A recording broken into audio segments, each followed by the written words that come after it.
You will hear a number of recordings. After each recording, you will have to answer questions based on what you hear. Before you listen, you have time to read the instructions and questions. All recordings will be played once only. The test consists of 4 sections. At the end of the test, you will have 10 minutes to transfer your answers to an answer sheet. Now turn to Section 1. In this section, you will hear a conversation between a childcare centre administrator and a parent registering her child at the centre. First, look at questions 1 to 6.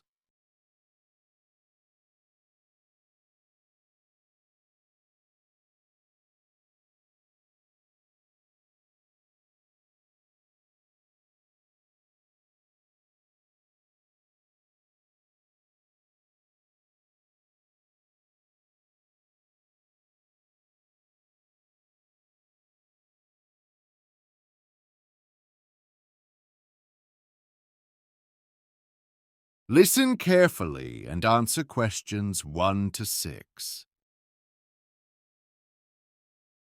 Good morning. Thank you for visiting Sunshine Early Learning Centre. How can I assist you today? Hello. I spoke with someone here last week about registering my daughter for next year. Ah, yes. I just need some information from you. Are you her mother? Yes, that's correct. May I have your full name, please? My name is Carol Smith. And your daughter's name? Kate. We have several groups here for children aged 3 to 5. How old is Kate currently? She's 3 now, but she'll be 4 next month. I'll note her age as 4, since that's how old she'll be when she starts. That's fine. She's really looking forward to her birthday and starting at the centre. Wonderful. Can you tell me your home address? It's 46 Wombat Road, Woodside, 4032. And a contact number? Sure. It's 33,459,865. Have you decided which days your daughter will attend? I was thinking Monday and Wednesday, if possible. Monday is available, but Wednesday is fully booked. We could offer Thursday or Friday instead. I suppose Thursday will work because she already has swimming lessons on Friday. Great. We also offer flexible start and finish times as many parents work. Our opening hours are 7:30 in the morning to 6 in the evening. What time would you like her to arrive? I need to be in the city by 9 o'clock, so I'll bring her at 8:30. That's perfect. Now, we need to decide which group she'll join. We have a green group for children aged 3 to 4 and a red group for children aged 4 to 5. She's quite advanced for her age. She can write her name and even read a little. In that case, I'll place her in the red group. We can always move her to the green group later if necessary. Sounds good. Moving on to meals. We provide breakfast, lunch, and afternoon snack. Will she have breakfast here? No, she'll have breakfast at home. Just lunch is needed.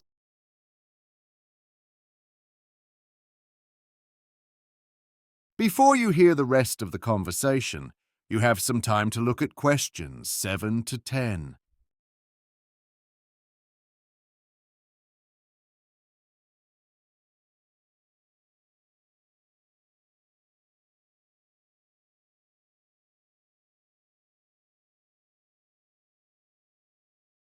Now listen and answer questions 7 to 10.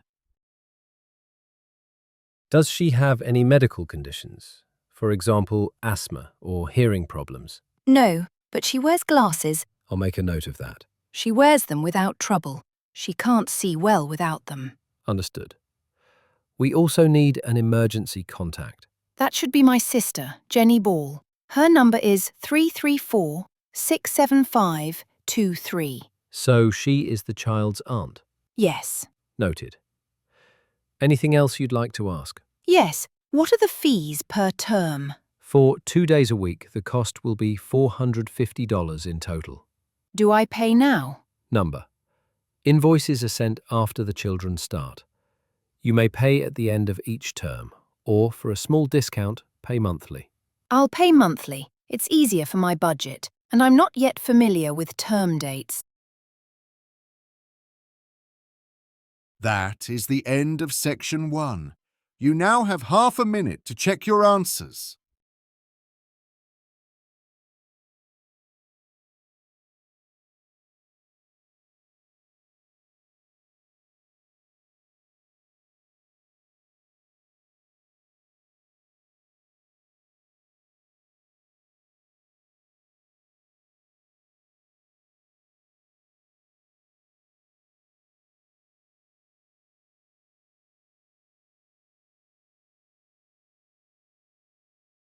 Section 2. You will hear a woman named Alice Bustle speaking on a radio program about an organization called the Dolphin Conservation Trust, which works to protect dolphins around the world. First, you now have some time to look at questions 11 to 15.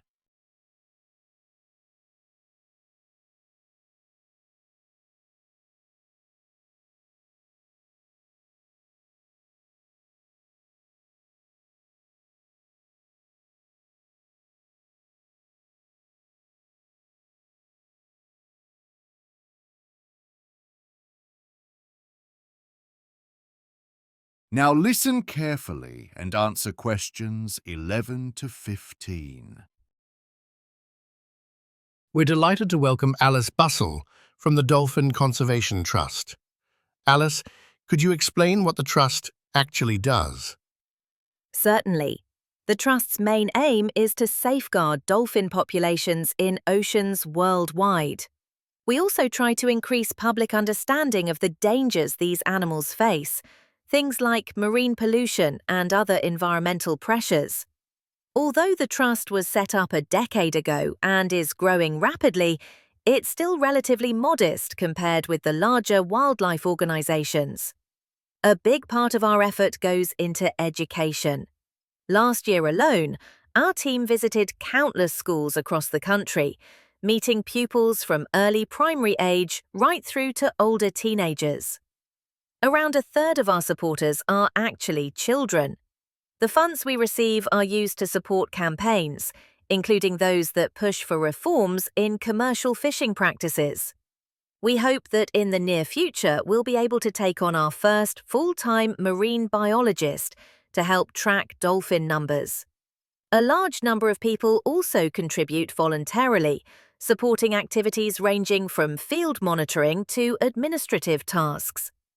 I should also mention the award we received last year from the Charity Commission for our work in education. It didn't provide a major financial boost, but it did help bring our projects much more clearly into the public eye.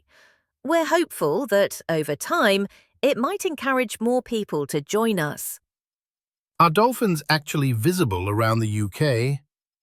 Yes, you can spot them in several coastal areas. We're running a major project in the northeast of Scotland, a region where dolphins have traditionally thrived because shipping has been fairly minimal. However, that situation may soon change because oil companies are planning increased exploration.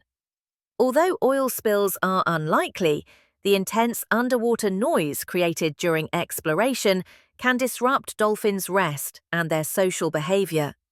Interestingly, that's what first drew my attention to dolphin protection. I'd never seen a dolphin before and hadn't shown much interest in them at school.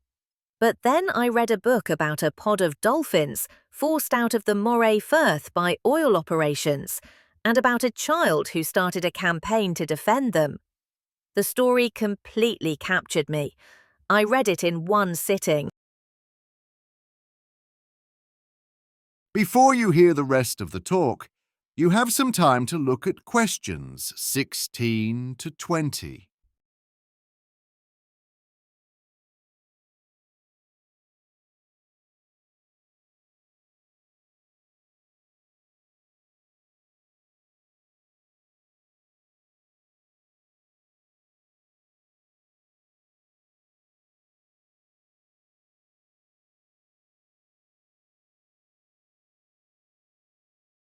Now listen and answer questions 16 to 20.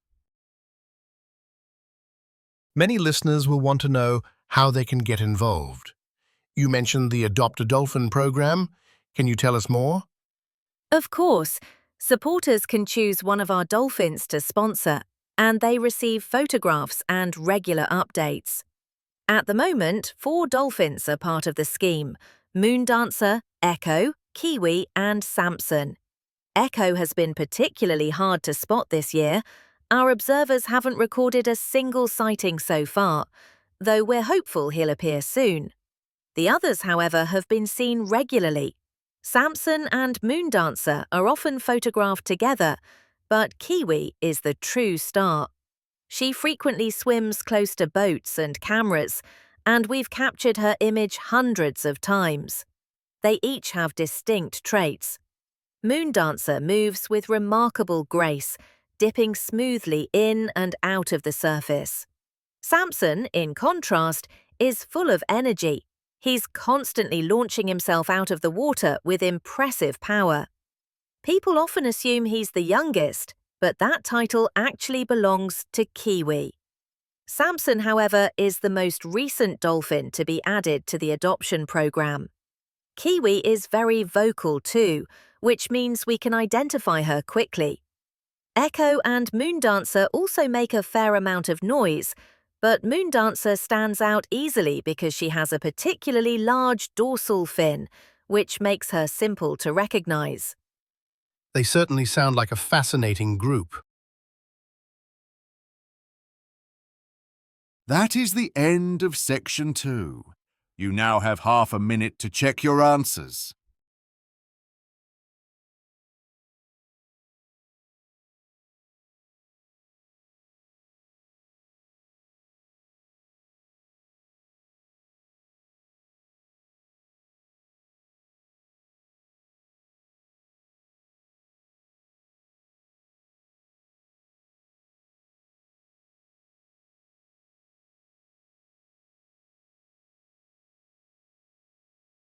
Section 3. You will hear a conversation between 2 students. The first student, Alex, is in the first year of a drama course, and the second student, Emma, is in her final year of the same course. First, you have some time to look at questions 21 to 25.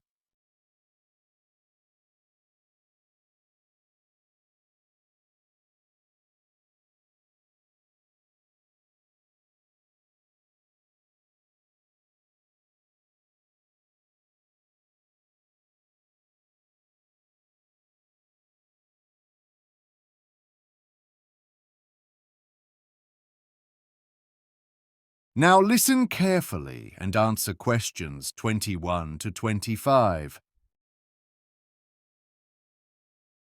Hi, Alex. How are you finding the course so far?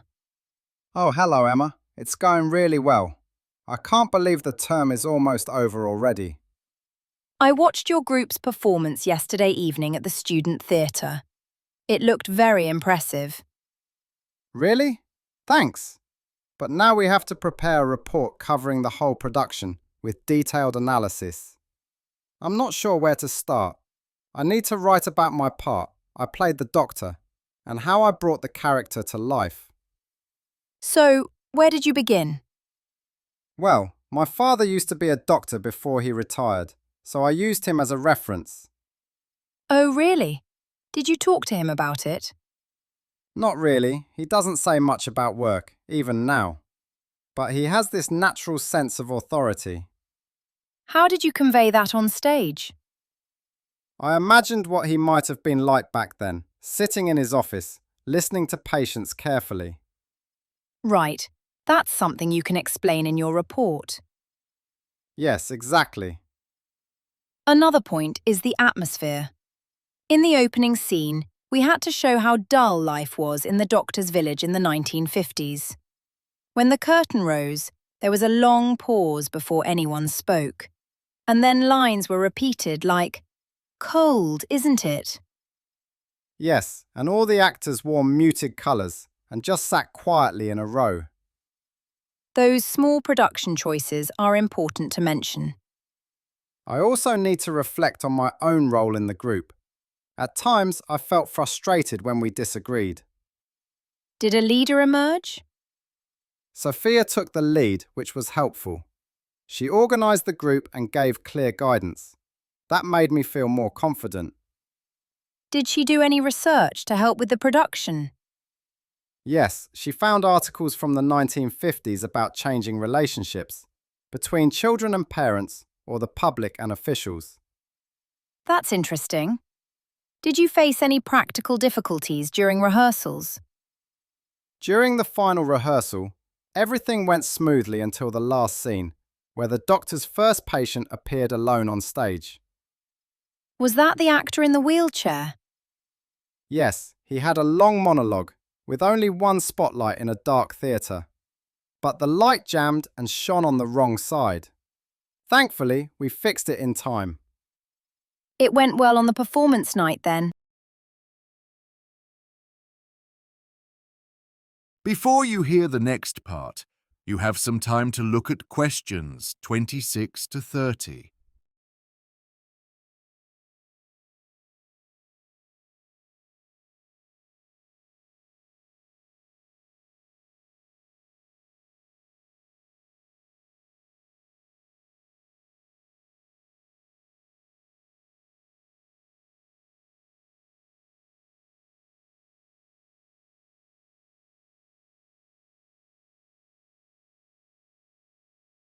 Now listen and answer questions 26 to 30.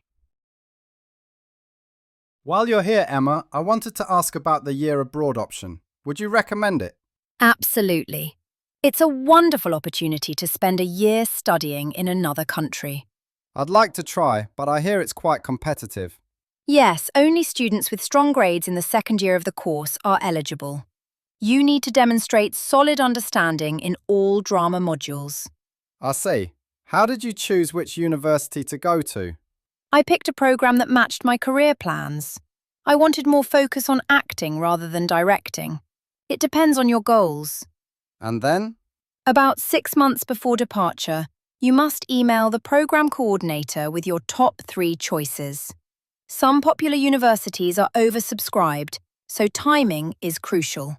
Don't you have to write a personal statement at that stage? Yes, definitely. It's also a good idea to get advice from final year students. I'd suggest reading some examples. That sounds useful. One tip from my experience: don't forget to plan for your return year. I got too involved abroad and almost missed selecting optional modules back here. Stay in touch so you don't miss out on your preferred specialisms. Got it. That is the end of Section 3. You now have half a minute to check your answers to Section 3.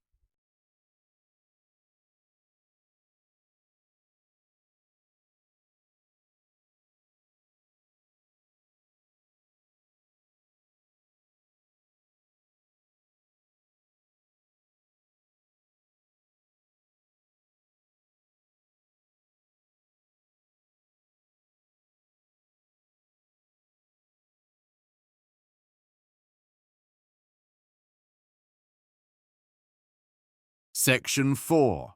You will hear a lecture about leadership and a psychological theory known as self-regulatory focus theory. First, you will have some time to look at questions 31 to 40.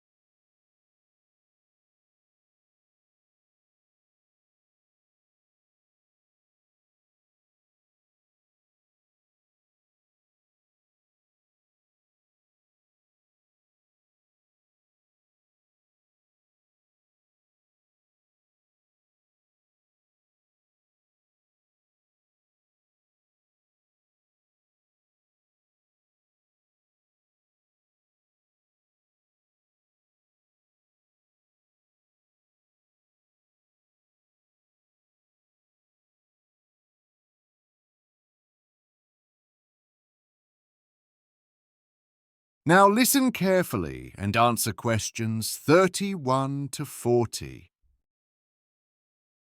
Today's lecture examines self-regulatory focus theory and the ways in which leaders can shape how their followers respond to different circumstances.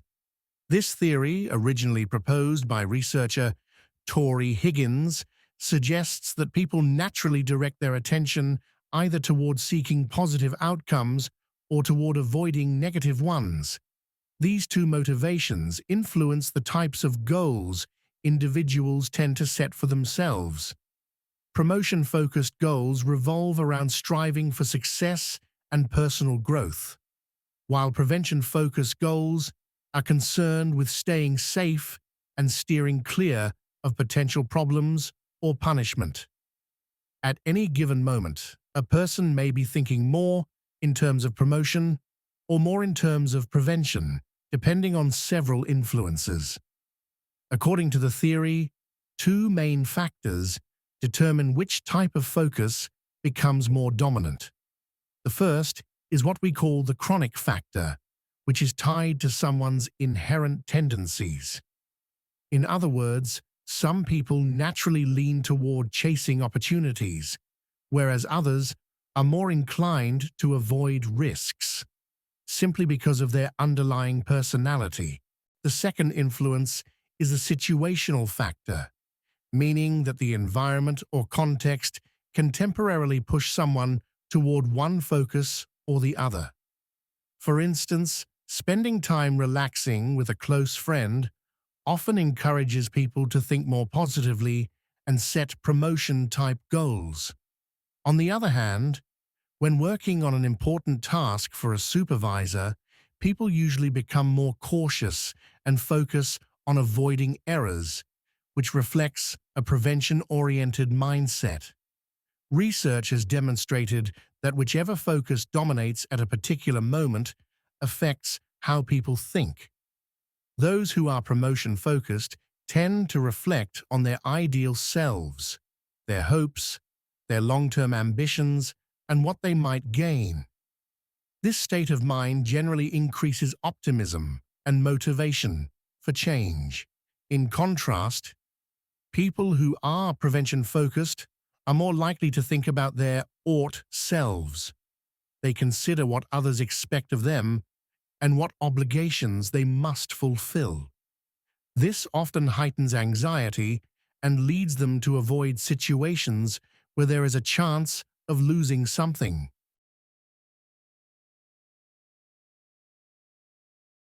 Now that we understand the two types of focus and how they impact individuals, let us consider how leadership ties into the process. A leader's behavior and the style they adopt can strongly influence whether their followers think in a promotion-focused or prevention-focused way. In leadership studies, two common categories are transformational leaders and transactional leaders. Transformational leaders concentrate on helping their followers grow and develop. Through their communication, they emphasize possibilities, encourage change, and speak with enthusiasm about a future vision. Such messages often prompt followers to imagine potential improvements, naturally pushing them toward a promotion focus. Transactional leaders, by comparison, highlight rules, procedures, and expectations. They focus on ensuring that responsibilities are clearly defined. Although they sometimes mention rewards for good performance, they tend to stress the consequences of failing to meet standards or of making mistakes. This emphasis encourages followers to pay attention to avoiding problems, which produces a prevention-focused mindset. To conclude, each type of focus has its own benefits, and neither is inherently superior. For creative roles, such as design, where new ideas are essential, a promotion focus is typically more advantageous. However, in professions that require extreme care and precision, such as surgery, a prevention focus may be far more suitable. Ultimately, The research highlights that leaders play a significant role in shaping whether people approach a situation with a promotion perspective or a prevention perspective. That is the end of section 4. You now have half a minute to check your answers.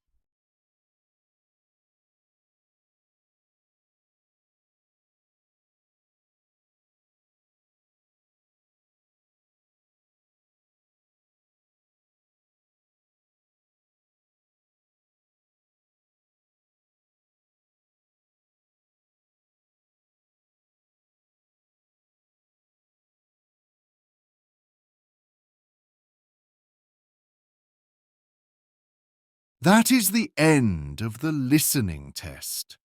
In the IELTS test, you would now have 10 minutes to transfer your answers to the answer sheet.